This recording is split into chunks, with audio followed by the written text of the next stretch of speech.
పశ్చిమ గోదావరి జిల్లా తాడేపల్లిగూడెం ప్రాథమిక వ్యవసాయ సహకార సంఘంలో ఎరువుల విక్రయ కేంద్రాన్ని ప్రభుత్వ విప్ బొలిశెట్టి శ్రీనివాస్ ప్రారంభించారు. రైతు క్షేమే సొసైటీల ప్రధాన కర్తవ్యమన్నారు. 34 ఏళ్ల చరిత్రలో తొలిసారిగా సొసైటీ ద్వారా ఎరువుల విక్రయాలు ప్రారంభించడం సంతోషకరమన్నారు. ఈ కేంద్రం ద్వారా పరిసర ప్రాంతాల రైతులకు యూరియా, డీఏపీ, కాంప్లెక్స్ ఎరువులు, విత్తనాలు స్థానికంగా అందుబాటులోకి రానున్నాయని తెలిపారు.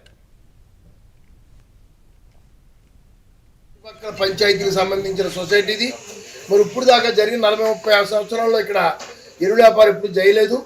మరి ఎమ్మెల్యే గారి ఆలోచనలో ఇక్కడ వీరన్న గారు ఈయన అధ్యక్షుడు అయిన తర్వాత మరి ఇక్కడ కూడా ఎరువులు అమ్మాలి, తాడేపల్లి సొసైటీలో కూడా పెడతాం, మంచి ఆలోచన.